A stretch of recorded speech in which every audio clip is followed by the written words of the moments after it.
جی رہے ہیں، ہماری یہ اب آرزو ہونی چاہیے کہ اس نوجوان کی موت کو دیکھ کر ہمارے اندر یہ جذبہ پیدا ہو جانا چاہیے کہ آج کے بعد ہماری ساری زندگی اللہ اور اس کے رسول کی فرما برداری میں گزرے گی، اللہ اور اس کے رسول کی اطاعت میں گزرے گی۔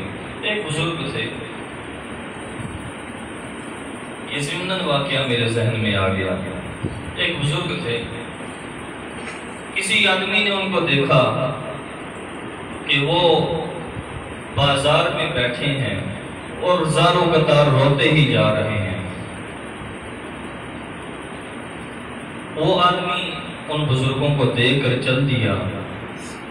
اس سے کچھ دن بعد دوبارہ انہی بزرگوں کو اس شخص نے دیکھا کہ وہی بزرگ ایک قبرستان میں بیٹھے رو رہے ہیں زاروں قطار۔ اس آدمی کے دل میں یہ تجسس پیدا ہوا کہ میں ان سے پوچھوں کہ آپ بازار میں بھی روتے ہیں، قبرستان میں بھی آ کے روتے ہیں، اس کی کیا وجہ ہے؟ تو وہ بزرگ کہنے لگے، وہ آدمی ان کے پاس گیا کہ میں بازار میں اس لیے رو رہا تھا کہ میں نے دیکھا کہ لوگ دنیا کے کاموں میں مشغول ہیں، ہر آدمی غافل پھر رہا ہے، کوئی گاڑی پہ جا رہا ہے، کوئی موٹر سائیکل پہ جا رہا ہے، کوئی سائیکل پہ جا رہا ہے، کوئی پیدل جا رہا ہے۔ رب کی طرف سے ندا آ رہی ہے، حی علی الصلاۃ، حی علی الفلاح، لیکن کوئی اس طرف توجہ ہی نہیں کرتا، سارے غافل پھر رہے ہیں۔ میں ان کو دیکھ کے رو رہا تھا، ان کی غافلیت کو دیکھ کے میں رو رہا تھا۔ اس آدمی نے کہا، اچھا وہاں تو اس لیے رو رہے تھے، لیکن آج قبرستان میں آپ کیوں رو رہے ہیں؟ تو وہ بزرگ کہنے لگے کہ میں ویرانے میں اس لیے رو رہا تھا، بازار میں اس لیے رو رہا تھا کہ اللہ تعالیٰ کل ان کو معاف کرنا چاہتا تھا، اللہ تعالیٰ کی رحمتیں ان کو آواز دے رہی تھی کہ مجھ سے معافی مانگ لو، میں تمہیں معاف کر دوں گا، لیکن آج قبرستان میں یہ معافی مانگ رہے ہیں، لیکن رب ابھی ان کو معاف نہیں کر رہا۔ اللہ نے دنیا میں ہمیں یہ مواقع عطا کیے ہیں کہ ہم رب سے معافی مانگیں، رب کی اطاعت کریں، اللہ اور اس کے رسول کی اطاعت کریں، لیکن جب ہماری روح ہمارے جسم سے نکل جائے گی تو پھر ہم کوئی نیک کام نہیں کر سکیں گے۔ آقا کریم صلی اللہ علیہ وسلم صحابہ کے درمیان بیٹھے ہیں، فرمایا صحابہ جانتے ہو سب سے زیادہ عقل مند کون آدمی ہے؟ صحابہ نے عرض کیا، اللہ و رسولہ عالم، اللہ اور اس کا رسول بہتر جانتے ہیں۔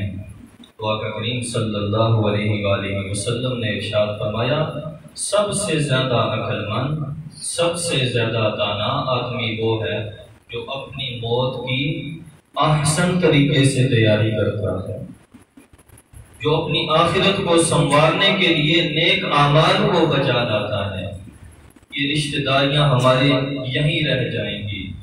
یوم یفر المرء من اخیہ وامہ وابیہ وصاحبتہ وبنیہ، وہ کتنا سخت دن ہوگا کہ جب شوہر بیوی کو چھوڑ کے، بیوی شوہر کو چھوڑ کے، باپ بیٹے کو چھوڑ کے، بیٹا باپ کو چھوڑ کے، بیٹی ماں کو چھوڑ کے، ماں بیٹی کو چھوڑ کے، دوست کو چھوڑ کے سارے بھاگ جائیں گے۔ اس دن کام آئے گی تو ایک ہی چیز کام آئے گی، وہ رسول اللہ صلی اللہ علیہ وآلہ وسلم کی محبت ہے، جس کو ہم اگر سینے میں بسائیں گے۔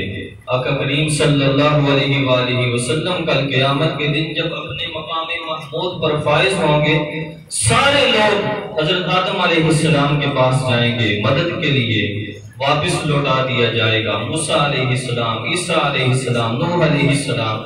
جب آقا کریم صلی اللہ علیہ وآلہ وسلم کے پاس آئیں گے تو حضور فرمائیں گے، انا لہا انا لہا، میں اسی لیے تو موجود ہوں، میں اسی لیے موجود ہوں۔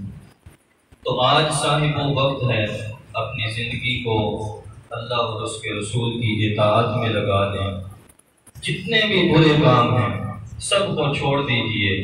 آج کے بعد یہ عہد کر کے اٹھیں کہ نماز پنجگانہ کی پابندی کریں گے اور کوئی برا کام نہیں کریں گے۔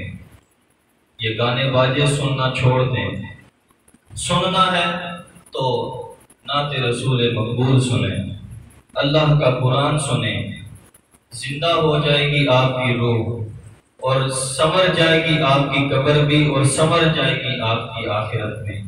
دعا ہے کہ اللہ ہمیں نیک اعمال بجا لانے کی توفیق عطا فرمائے، اور ہر قسم کے برے گناہوں سے، برے کاموں سے بچنے کی توفیق عطا فرمائے۔ وما علینا الا البلاغ۔